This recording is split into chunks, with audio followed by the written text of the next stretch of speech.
بسم اللہ الرحمن الرحیم۔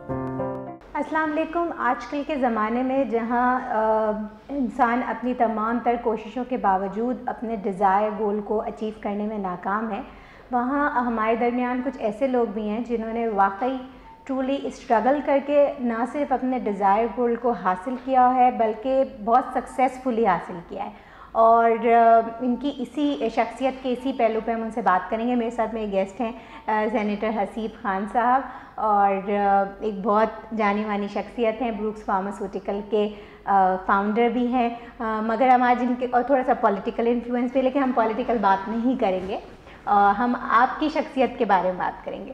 السلام علیکم حسیب صاحب، اور بہت شکریہ آپ کا ہمارے پروگرام میں۔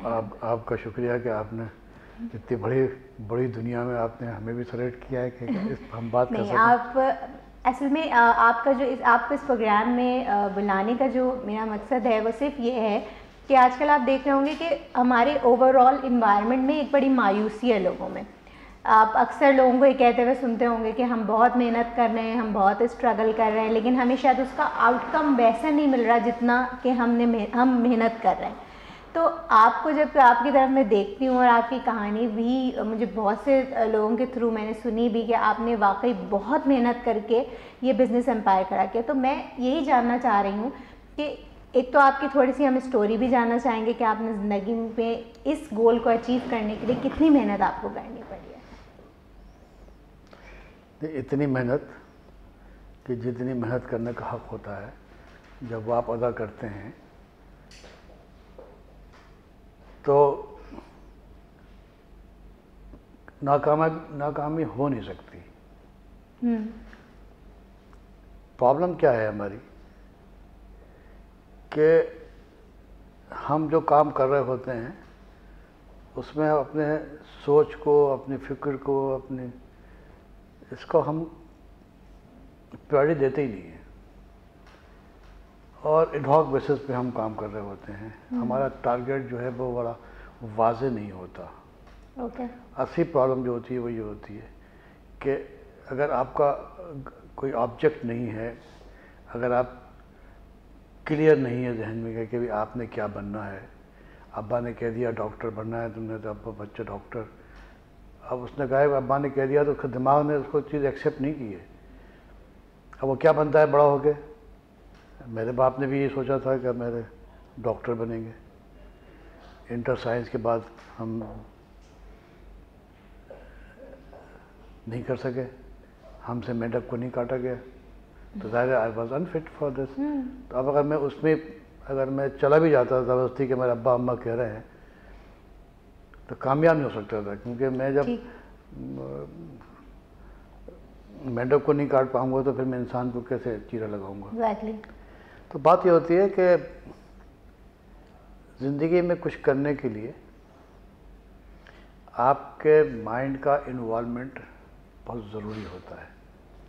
مائنڈ سے میری یہ ہوتی ہے کہ جی آپ کا کوئی کمٹمنٹ ہونا چاہیے۔ کمٹمنٹ جب ہوتا ہے جب کہ آپ کا کوئی آبجیکٹ ہو، اور کمٹمنٹ جب آپ ہو جاتا ہے تو پھر آپ کی دماغ کی وہ فیکلٹیز جو سوئی ہوئی ہوتی ہیں وہ جاگتی ہیں، پھر ان کی رہنمائی کے اندر آپ پھر وہ آگے آہستہ آہستہ بڑھتے ہیں۔ یہ بہت سمپل وہ ہے۔ ہم نے جب آنکھ کھولی کراچی میں آ کے، پاکستان میں آ کے غربت میں، تو اس بات کا احساس ہوا کہ غریب کیا ہوتا ہے، غریب کی عزت کیا ہوتی ہے، اس کی روٹی کا کیا مسئلہ ہوتا ہے۔ تو غریب کی بات کرنے کے لیے آپ کو غریب ہونا چاہیے، تو آپ بات کر سکتے ہیں سچ، وہ احساس آپ کے اندر ہوتا ہے۔ ہاں، نہیں تو آپ کتابی باتیں کرتے ہیں نا، ہم کتابی باتوں سے باہر نکل کے جب بات کرتے ہیں پریکٹیکل کی، تو پریکٹیکل اس دور سے آپ گزرے ہوں۔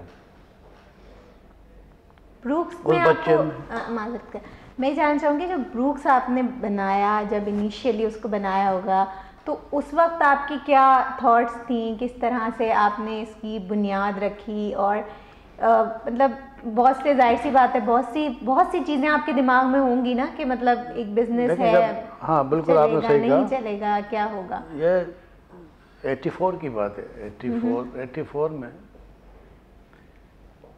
میرے ایک دوست تھے جرمن, ان کے ساتھ میں کچھ بزنس کرتا تھا, تو ہم دونوں بیٹھے ہوئے تھے پی سی میں, تو وہ مجھ سے کہنے لگے کہ حسیب صاحب یہ ٹریڈنگ ویڈنگ میں اب کوئی نا مزہ نہیں آ رہا, ہم اپنا کچھ پروفیشن چینج کریں.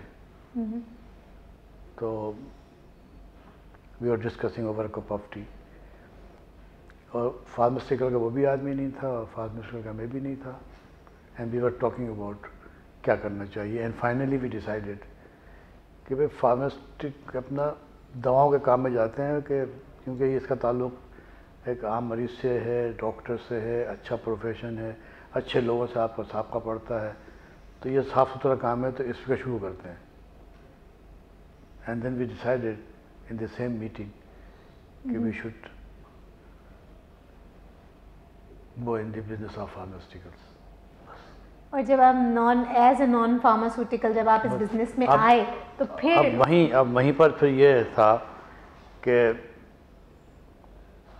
اب وہ کمٹمنٹ جب پیدا ہو جاتی ہے نا, تو پھر میں نے اس کے لیے اسی حساب سے پھر کہ کرنا ہے, جب یہ فیصلہ ہو جائے نا. We'll take a short break. Haseeb Khan صاحب ہمارے ساتھ موجود ہیں, اور مجھے ابھی جب ہم لوگ شو سے پہلے بات کر رہے تھے تو کہہ رہے تھے میں اپنے بارے میں بات نہیں کر سکتا, لیکن یہ اپنے بارے میں بھی ہم ان سے اور بھی بہت ساری ان کے بارے میں باتیں کریں گے. We'll take a short break.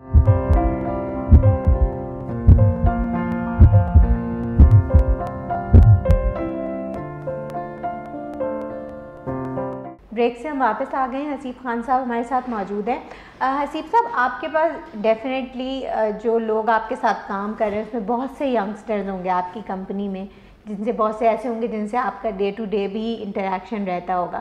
آپ کو نہیں لگتا کہ آج کل ہماری یوتھ کسی شارٹ کٹ کی تلاش میں کہ جلدی سے ہمیں جو ہے نا وہ مل جائے, مطلب جو بھی کچھ ہے, اور آپ نے بھی جیسے بتایا کہ کچھ اچیو کرنے کے لیے تھوڑا سا صبر بھی انسان کو چاہیے ہوتا ہے, تھوڑا سا پیشنس بھی چاہیے, بائی دا ٹائم ڈیولپمنٹ آتی ہے, تو اس کی کیا ریزنز ہے, یا ایک یہ ہوتا ہی ہے ہر کوئی یوتھ ایج میں اتنا انرجیٹک ہوتا ہے کہ اس کو لگتا ہے کہ سب کچھ جلدی جلدی ہو جائے, تو آپ کیا نہیں ایسا نہیں ہے.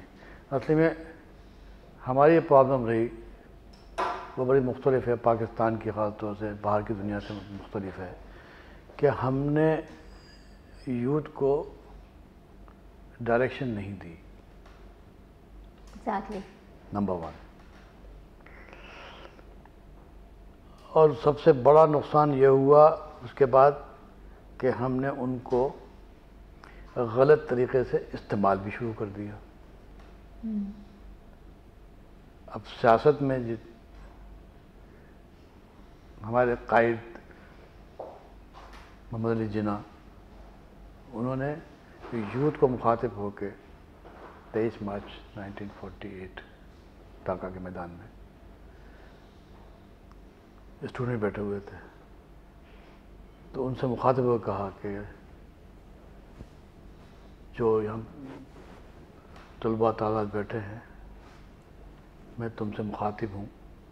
انہوں نے یہ کہا کہ تمہارا کام سیاست نہیں ہے, دیکھو نہ تم اس پارٹی کو بلانگ کرتے ہو نہ تم اس پارٹی کو بلانگ کرتے ہو, تم صرف طالب علم ہو, اور اگر تم نے اپنی توجہ تعلیم کی طرف نہیں دی, اپنے ماں باپ کی اور اپنے استاد کی تم نے عزت نہیں کی, تو میں وہ پاکستان نہیں دیکھ رہا جو میں دیکھنا چاہتا ہوں. مطلب کیا تھا کہ آپ کو ڈائریکشن تعلیم میں ہمارا کیا ہے, اگر تمام حکومتوں نے پاکستان بننے کے بعد سے آج تک کسی نے بھی تعلیم کی طرف توجہ نہیں دی. اور اگر میں آج کی بات کروں گا تو 1.2% بجٹ کا حصہ اگر ہو جی ڈی پی کا, تو 1.2 پہ نہیں چلتا. جب ملیشیا ڈوب رہا تھا اور مہاتیر آئے تھے تو ان کے پاس جی ڈی پی نہیں تھی, ریزرو نہیں تھے, لیکن جو کچھ بھی تھا اس کا 22% انہوں نے لگایا تعلیم کے اوپر. کچھ نہیں ہو کہ 22% آف GDP ہم 1.2 لگا رہے ہیں. پھر کیا ہوا کہ وہ ملیشیا بن گیا اور ہمارا بچہ جو ہے وہ نوکری تلاش میں اس کو نوکری نہیں مل رہی. اچھا اس کی اب ٹھیک ہے، اب آپ نے یہ ٹاپک بھی ڈسکس کیا تو میں اس کو بھی تھوڑا سا کر لیتی ہوں، because like definitely job opportunities بھی آپ کی طرف سے ہوتی ہیں، لوگ آپ انٹرویو دیتے ہیں دس اینڈ دیٹ، لیکن ہمارے جو ایجوکیشن سسٹم ہے اس میں بھی آپ دیکھیے تو بہت ہم نے دو ایک سیگریگیشنس کی ہوئی ہیں. ایک ہمارے پاس تو ہمارا لوکل ایجوکیشن سسٹم ہے، ٹھیک ہے، ایک ہمارے پاس ہمارا A لیولز اور O لیولز کا سسٹم ہے، ٹھیک ہے.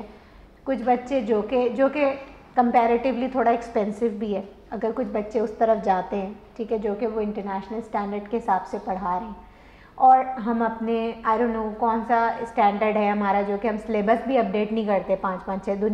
دنیا میں کتنی انوویشن ہو جاتی ہیں لیکن ہم اسے اپڈیٹ نہیں کرتے. یونیورسٹیز بھی کچھ سلیکٹڈ یونیورسٹیز ہیں جو کہ state of the art education دے رہی ہیں، ادروائز جو انسٹیٹیوٹس ہیں آئی ڈونٹ نو کہ وہ اس طرح سے پڑھا رہے ہیں نہیں پڑھا رہے، کیونکہ ان کے نکلے ہوئے جو گریجویٹس ہیں ان کو مارکیٹ ایکسیپٹ نہیں کر رہی.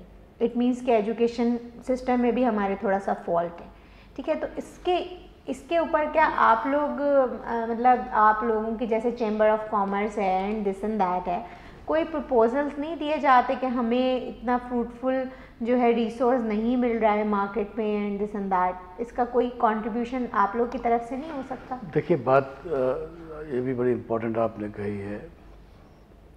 آکسفورڈ یونیورسٹی گورنمنٹ کی نہیں ہے.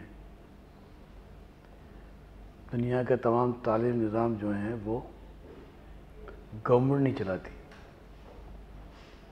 ہارورڈ یونیورسٹی جو ہے وہ امریکن گورنمنٹ کی نہیں ہے. ہمارے ساتھ المیہ یہ ہوا کہ ہماری جن کا آپ نے ذکر کیا انڈسٹری، کامرس، فیڈریشن، ایسوسیشنز، یہ سوک سوسائٹی اور وہ جو کہ معیشت کا جو کہ اللہ تعالیٰ نے ان کو یہ کام سونپا ہے معیشت کا، یہ سوک سوسائٹی اور ہمارے انڈسٹری کی بھی میں سمجھتا ہوں کہ یہ بہت بڑی غلطی ہے، بلکہ بے حسی ہے کہ ہم نے بچوں کو تعلیم کی طرف ہم نے اپنا کردار ادا نہیں کیا. جی اگر مجھے اللہ نے کچھ دیا ہے تو میری ذمہ داری ہے کہ اس میں سے یہ دولت جو اللہ نے دی ہے، اللہ نے دی ہے، اللہ کی دولت ہے. ابھی چھین لیں تو میں کل روڈ پہ کھڑا ہوں گا. تو میں اس بات پہ کیسے اکڑوں کہ میرے پاس اتنا سب کچھ ہے، اگر نہیں اکڑ رہا میں تو کہتا ہوں ہم اکڑ رہے ہیں. اگر ہم نے اس میں سے کوئی چیز اپنے ضرورت مند تک نہیں پہنچائی، کیونکہ مجھے اس بات کا ذمہ دار ٹھہرایا ہے کہ بھئی ہم تم کو یہ 100 روپے دے رہے ہیں، 20 تو تمہارے ہیں لیکن یہ 80 خرچ کر دینا، لیکن میں نہ کروں کیونکہ یہ میں نے کمایا ہے، میں تو 100 روپے میرے ہی. تو پھر کیا ہوا؟ آپ نے پورا نظام چینج کر دیا اللہ تعالیٰ کا. ہماری پوری تعلیمی نظام کی بدقسمتی میں گورنمنٹ کو بالکل بھی نہیں کرتا، کیونکہ کسی گورنمنٹ نے نہیں کیا. یہ گورنمنٹ ہو یا پہلے تمام گورنمنٹ ہوں، 1947 سے ہماری حکومتوں نے نہیں کیا. میں یہ کہتا ہوں ان کو نہیں کیا تو ان کو نہیں کرنا چاہیے. جب سوک سوسائٹی اپنا کام کرتی ہے اور معیشت کے جو ٹھیکیدار ہیں وہ جب یہ کام کریں گے، ٹھیکیدار انورٹیڈ کامرز میں، کیونکہ ہمارے وہاں بھی سیاستیں ہیں، تو پاکستان کا حال یہ نہیں ہوتا ایجوکیشن کا. جب ہم کسی کو تعلیم کی طرف تب ہم متوجہ ہوں گے تو مجھے پتہ ہے کہ یہ انڈسٹری کی کیا ریکوائرمنٹ ہے اور لڑکیوں کی کیا کوالٹی چاہیے ہوتا ہے. دنیا جو ہے جب وہ ایک گلوبل ولیج بن گئی تو ہم اپنا کوئی تعلیم نظام الگ بنا کے بیٹھ جائیں تو دنیا کے ساتھ نہیں چل سکتے. بالکل ایگزیکٹلی. ریسرچ اینڈ ڈیولپمنٹ میں دنیا کہاں سے کہاں چلی گئی ہے. اب ہم وہی اپنا تختی پہ لکھیں گے اور اپنا تو کام نہیں چلے گا. جی ہاں. حکومت پاکستان کے جو لوگ ہوں گے ان کو پتہ نہیں ہوگا دنیا میں کہ کیا ریسرچ اینڈ ڈیولپمنٹ ہے. کم از کم مجھے اور میرے ساتھیوں کو جو تعلق انڈسٹری سے ہمیں ایک کنٹری کی خبر ہوتی ہے کہ اس بار کون سی ڈیولپمنٹ کر رہی ہے. ہماری ذمہ داری ہے کہ ہم اس کورس کے اندر ان کو لے کے جائیں. تو وہ ہم نے کیا نہیں. اسی لیے ہمارا بچہ وہ باہر کی دنیا میں ایکسیپٹیبل نہیں ہوتا. چلے جاتے ہیں روٹی کمانے کے لیے چلے جاتے ہیں. لیکن میں معذرت کہوں گی کہ باہر کی دنیا تو بہت دور کی بات ہے، ہمارے اپنے ملک میں ایکسیپٹیبل نہیں ہوتا. جب وہ بچے بیچارے جاب کرنے کے لیے نکلتے ہیں تو جو بڑی انڈسٹریز ہیں وہ تو کریم ڈھونڈ رہی ہوتی ہیں، وہ ڈھونڈ رہی ہوتی ہیں کہ جی ایسا ہمیں مطلب کچھ بڑی کمپنیز تو لٹرلی انہوں نے آرگنائزیشنز بھی فکس کی ہوئی ہوتی ہیں کہ ہمیں اسی یونیورسٹی کا بچہ چاہیے، ہمیں اسی یونیورسٹی کا بچہ چاہیے. لیکن اگر ہم یہ سوال میں نے آپ سے صرف اسی لیے پوچھا کہ کیا چیمبر آف کامرس کی ذمہ داری نہیں ہے، کیا Pakistan association of soft where association جو ہے اس کی ذمہ داری نہیں ہے کہ وہ لوگ گورنمنٹ کو کہیں، وہ اداروں کو کہیں کہ بھئی آپ ہماری مارکیٹ میں آج کل یہ ڈیمانڈ جو کورسز آپ کرا رہے ہیں یہ اپ ٹو مارک نہیں ہے، کیونکہ ہم آج کل زیادہ تر، آپ شاید میری بات سے اتفاق کریں گے، انٹرنیشنل کلائنٹس کو زیادہ کیٹر کرتے ہیں ہم لوگ، تو باہر کے ساتھ ہمارا پیرلل ہونا ضروری ہے. آپ کیا سمجھتے ہیں کہ بینگ این انڈسٹریلسٹ، اگر چلیں آپ کی فیلڈ فارماسیوٹیکل کی ہے، ٹھیک ہے، تو آپ کیا سمجھتے ہیں کہ کیا انیشیٹو لے سکتے ہیں آپ لوگ بینگ این انڈسٹریلسٹ ان لوگوں کے لیے جو کہ فارماسیوٹیکل کو ایز این ایجوکیشن پڑھ رہے ہیں لیکن اس کے بعد آپ اس کو ان کو فروٹفل بنانے کے لیے؟ اب میں جو اس کا ایک المناک پہلو ہے وہ یہ ہے جو آپ نے ابھی اشارہ کیا، جو میں سمجھتا تھا فارماسیوٹیکل کے حوالے سے کہ میرے بچے کو تعلیم ملنی چاہیے تاکہ جب وہاں سے فارغ ہو تو وہ سیدھا انڈسٹری میں آ جائے اور فروٹفل ہو.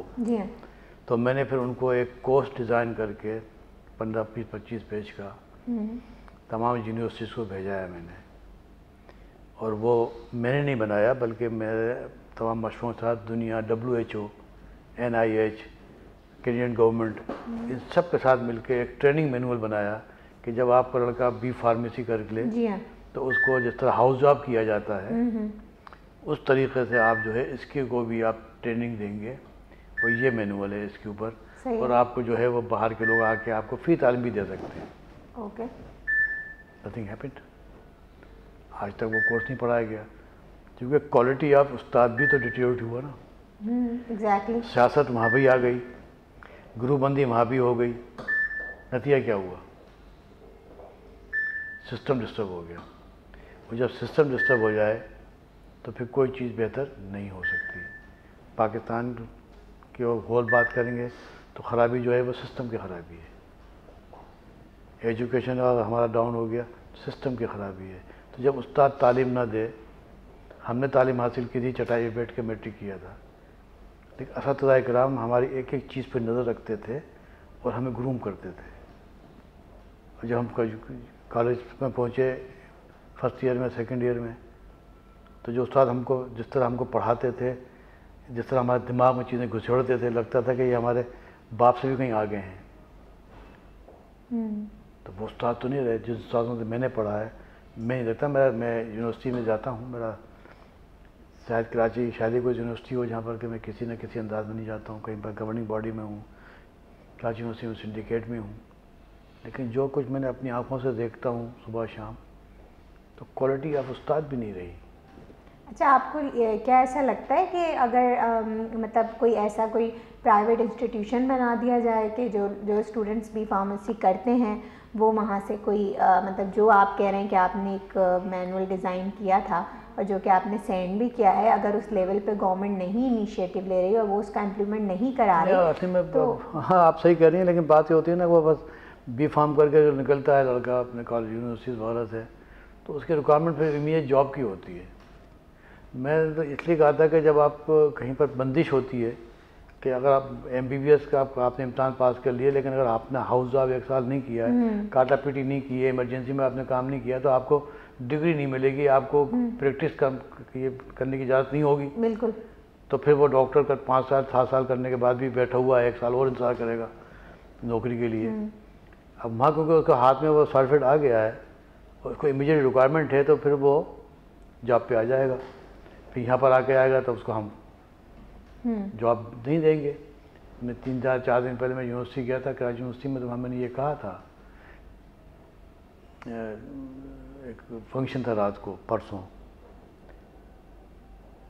کہ لوگ کہتے ہیں کہ یہ ان امپلائمنٹ ہے. میں نے کہا جی میری کمپنی کو آج بھی ضرورت ہے، مجھے لوگ نہیں مل رہے. جی ہاں، ایسے بہت سی نتیجہ کیا ہوا؟ کیوں میں نے کہا میں کیا کہنا چاہ رہا ہوں کہ آپ لوگ جو ہیں اساتذہ بھی بیٹھے ہوئے بہت سارے ڈین فیکلٹیز سب لوگ تھے. میں کہا شاید آپ وہ کوالٹی پروڈیوس نہیں کر رہے. آپ سارا الزام دیتے ہیں بچوں کے اوپر کہ بچہ نہیں پڑھ رہا، لیکن ذمہ داری تو آپ کی ہے کہ بچہ کیوں نہیں پڑھ رہا، آپ نے وہ انوائرمنٹ پیدا نہیں کی ہے. تو میں کہا نا یہ پورا ایک سسٹم ہمارا جو ہے نا وہ بالکل ڈیریل ہو گیا. اب تعلیم کی طرف آپ کو توجہ دینی ہے تو وہ ایسا نہیں ہے کہ آپ کوئی پلاننگ کر لیں، اب آپ کو انقلابی اقدامات کی ضرورت ہے، آپ کو پوری پیراڈائم شفٹ کرنا پڑے گا آپ کو، یعنی انقلابی تبدیلی کریں گے آپ اپنے سسٹم میں تو ریوائول ہوگا. یہ خالی پلاننگ اور میرے خیال سے اگر سچویشن ایسی رہی تو ضرورت تو ڈیفینیٹلی پڑے گی. ایک بریک لیتے ہیں، اس کے بعد واپس آئیں گے، حسیب صاحب سے اس انقلابی تبدیلی کے اوپر بھی بات کریں گے.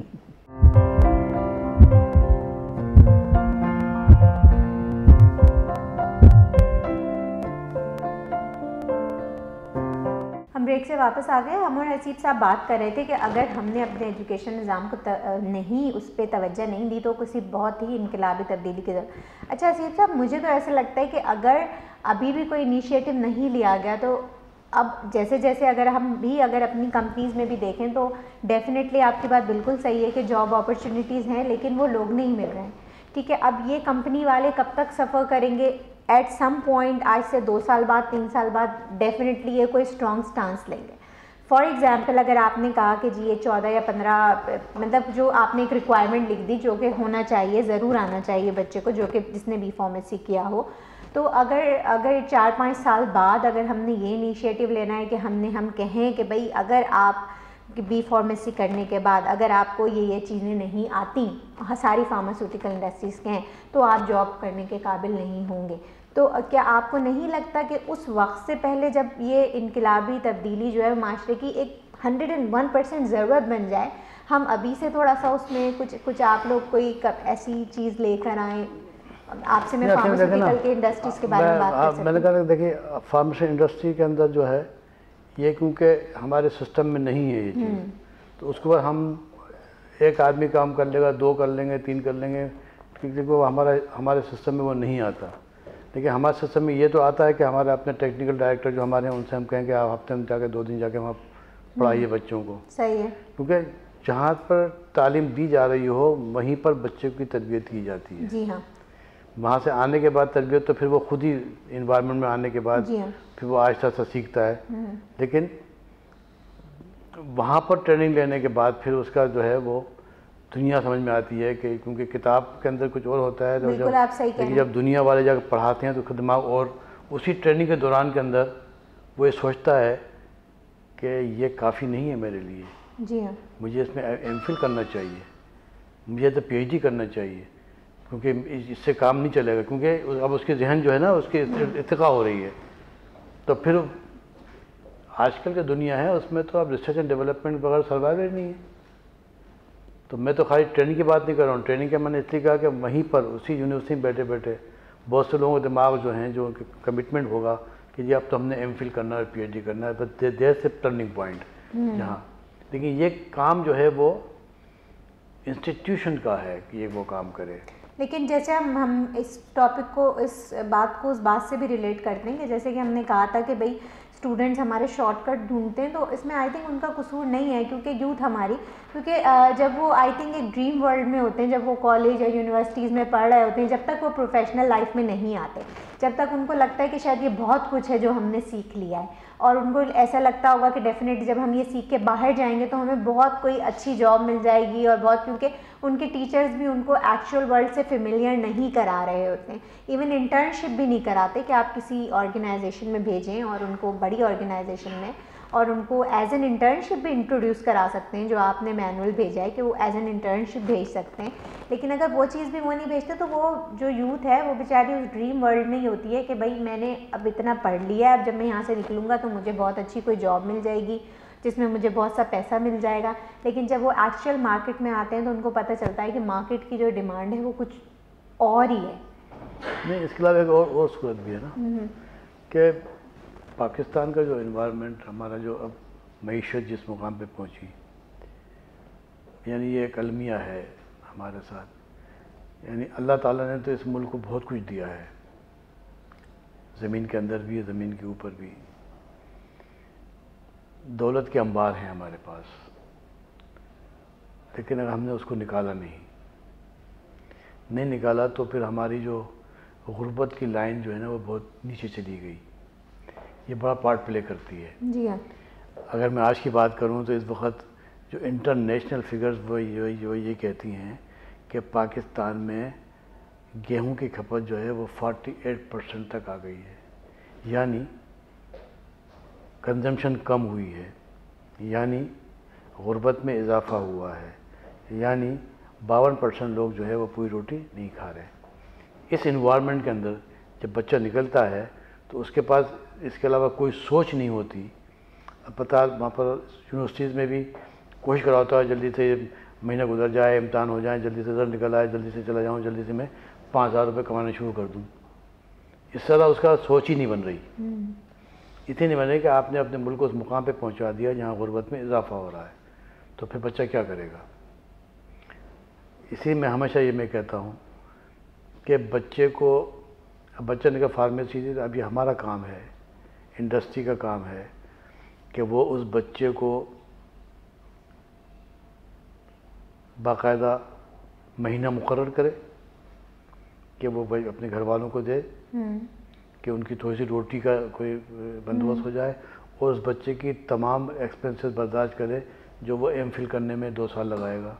ٹھیک ہے. تو 2 سال کے بعد وہ بچہ جب باہر آئے گا تو ایم فل کر کے آئے گا. اب وہ اس ملک کے لیے جو ہے وہ کوئی کام کرے گا. اور ہم نے کیا کیا؟ کچھ بھی نہیں کیا، صرف اس کو ایک ٹوکن دال روٹی کے لیے ہم نے صرف دیا اور وہاں خرچے برداشت کر لیے.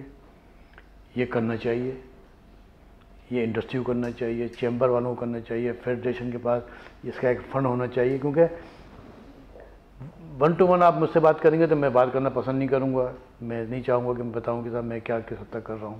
جی ہاں. یہ ذمہ داری انسٹیٹیوشنس کی ہوتی ہے. Federation is an institution, chamber is institution. اور آپ جیسے آئی ڈونٹ نو، پتہ نہیں کتنے انڈسٹریلسٹ ہوں گے جو اس تھاٹ کے ساتھ ہوں گے کہ ہم کرنا چاہتے ہیں. نہیں، بہت سارے انڈیویجول کرتے ہیں، لیکن وہ انڈیویجول کرنے سے کوئی بہت بڑا انقلابی چینج نہیں آتا. جی ہاں. میں صرف یہ کہہ رہا ہوں کہ اس وقت پیراڈائم شفٹ کریں. پیراڈائم شفٹ کا مطلب کیا ہوا؟ انقلابی تبدیلی. انقلابی تبدیلی میں کیا چاہتا ہوں کہ جی اب فیڈریشن اور پاکستان کے اندر تقریباً 42 چیمبرز ہیں. صرف اگر یہ زندہ ہو جائیں، ابھی مردہ ہیں، انہیں کنسیپٹ بھی نہیں ہے کہ ایجوکیشن میں کیا ان کا کنٹریبیوشن ہونا چاہیے. یہ فیڈریشن اور 42 چیمبر یہ وہ ہیں جن کو اللہ تعالیٰ نے دولت کے انبار دیے ہوئے ہیں جو ان کی ملکیت نہیں ہے. حسیب خان یہاں بیٹھے ہوئے ہیں، میری اتنی اوقات نہیں ہے جس سے زیادہ مجھے اللہ نے مجھے دیا ہوا ہے، کیونکہ میں پڑھا لکھا بھی نہیں ہوں اتنا. نہیں ہوں، صحیح حقیقت ہے، میں پڑھا لکھا اتنا نہیں ہوں، لیکن میں سمجھتا ہوں اللہ کا شکر ہے کہ میں پڑھا لکھا نہیں ہوں. کیونکہ پڑھ لکھوں کو جب میں حشر دیکھتا ہوں، اگر پروفیسر اگر صحیح طرح نہیں پڑھا رہا ہے بچے کو تو اس سے پوچھ ہوگی. اور آج کل جو نظام ہمارا تعلیم کا ہے اس میں تعلیمی نظام، تعلیم کو پڑھانے والے، سبھی چیز بتر بتر ہو گئی ہے. اس لیے میں کہہ رہا ہوں کہ اب ایک ہی راستہ رہ گیا ہے انقلابی تبدیلی. وہ اگر آئے گی تو وہ آئے گی فرام دی کنسرن لوگ. فیڈریشن، 42 چیمبرز، یہ اپنے اپنے علاقوں کے اندر باقاعدہ فنڈ ریز کر کے، پھر وہ باقاعدہ اخبار کی ایڈ کر کے، کم از کم وہ لوگ جو کہ فارمیسی کر کے نکلتے ہیں یا بی ایس سی کر کے نکلتے ہیں تو ریسرچ اینڈ ڈیولپمنٹ یہ سمجھ لیں کہ لازمی ہے. اچھا وہ بچہ پھر ہمارے پاس ہی آئے گا. اگر ہم کوئی چیز اس وقت پیسے لگا رہے ہیں تو وہ سمجھے کہ انویسٹمنٹ ہے، کیونکہ پھر جب وہ ہمارے یہاں آئے گا وہ سارا ری پے ہو جائے گا آپ کو. جی ہاں، یہ صرف سوچ کی بات ہے، ایگزیکٹلی. لیکن جیب سے کچھ نہیں جا رہا. اچھا ہمارے یہاں بہت سی ادارے جو ہیں وہ چیپ لیبر نہیں ڈھونڈ رہے ہوتے ہیں. اس کی بھی یہ بھی ایک وجہ نہیں ہو سکتی کہ ہم کوشش کرتے ہیں کہ چلیں ٹھیک ہے جو بھی ہے، مطلب کم پیسوں میں کام کر رہا ہے تو اب پورا معاشرے خراب ہے. اچھا مجھے جلدی سے میں چاہوں گی کہ آپ ہماری یوتھ کو کوئی میسیج دینا چاہیں، اگر وہ لوگ جو کہ بروکس جیسا مطلب امپائر کیسے کھڑا کر سکتے ہیں، کیا آپ کو لگتا ہے کہ ٹپس ہیں کہ جو اگر انسان دیکھیں میں فالو کرے؟ آپ کی ٹپس پوری بات سمجھ گیا آپ کی بات. دیکھیں بات صرف اتنی سی ہے کیونکہ میری مثال آپ کے سامنے ہے. انسان کوشش کرتا ہے اور جب کوشش کرتا ہے تو اللہ تعالیٰ اس کی مدد ضرور کرتے ہیں. یہ تو میں پہلے بھی کہہ چکا ہوں. میں نے جب زندگی شروع کی تو میں نے تعلیم کو میں نے اپنا وہ رکھا، کیونکہ تعلیم ہمارا اقرا جو ہمارا حکم بھی ہے، اور انسان بننے کے لیے تعلیم بھی ضروری ہوتی ہے. تو اس کے لیے کوئی بیریئرس نہیں ہوتے. میں کہہ رہا ہوں کیونکہ میں نے فٹ پاتھ پہ چیزیں ہی بیچی ہیں, تعلیم حاصل کی ہے. تو آپ کو جو ہے وہ تعلیم حاصل کرنے کے لیے آپ کو کسی بھی کام کرنے کی ضرورت پڑے تو اگر پریسیڈنٹ آف بروس حسیب خان, بڑا نام ہے, بڑا فن خان ہے, لیکن فٹ پاتھ پہ بیٹھتے تھے, لیکن اس وقت تعلیم کی اہمیت تھی کہ یہ محنت کریں گے, مزدوری کریں گے, لیکن تعلیم حاصل کریں گے. وہ میرا پیریڈ تھا یہ 50 کا. اب تو بڑا کمپٹیٹیو مارکیٹ ہے. اب آپ کا سروائیول جو ہے جوان کا وہ صرف ایک ہی چیز میں رہ گیا ہے, کوئی تعلیم حاصل کرے, ریسرچ اینڈ ڈیولپمنٹ میں جائے, اپنے ایک روٹی کم کھا لے, لیکن تعلیم بھی کون سی, دنیا کے ساتھ چلنے والی تعلیم. زندگی بھر کا جو کامیابی کا جو ہے نا, میں آپ کو ایک بات بتا دوں خالی آخری بات, کہ میں یہ سمجھتا ہوں جب میں لڑکپن میں تھا کہ میں کو اللہ تعالیٰ نے مجھے دنیا میں صرف ایک دن کے لیے بھیجا ہے. یہ میرا ذہن میں آج بھی انگریو ہے کہ میں آج آیا ہوں صرف ون ڈے کے, رات کو میری واپسی ہے. بہت شکریہ حسیب خان صاحب. میں حسیب خان صاحب موجود تھے. ایک دو بات انہوں نے بہت اچھی کی. آپ کے سامنے ایک ایگزامپل موجود ہیں جنہوں نے واقعی محنت کر کے سب کچھ حاصل کیا ہے. ہم میں سے وہ لوگ جو کہ زندگی کو ایکسپیرینس کر چکے ہیں, زندگی کے تجربے سے سیکھ چکے ہیں, یہ کہیں نہ کہیں ہماری بھی ذمہ داری ہے کہ اگر ہم اپنی فیلڈ کے ایکسپرٹ ہیں تو اپنے سے جونیئر وہ لوگ جو کہ اسٹوڈنٹس ہیں یا پڑھ رہے ہیں ان کو اپنے طور پہ جو بھی کچھ سکھا سکتے ہیں وہ سکھائیں. اور آن دس نوٹ میں حسیب صاحب کے بہت بہت شکریہ ادا کروں گی کہ آپ ہمارے پروگرام میں تشریف لائے, اور اس کے ساتھ ہی آپ سے اجازت چاہوں گی. اللہ حافظ.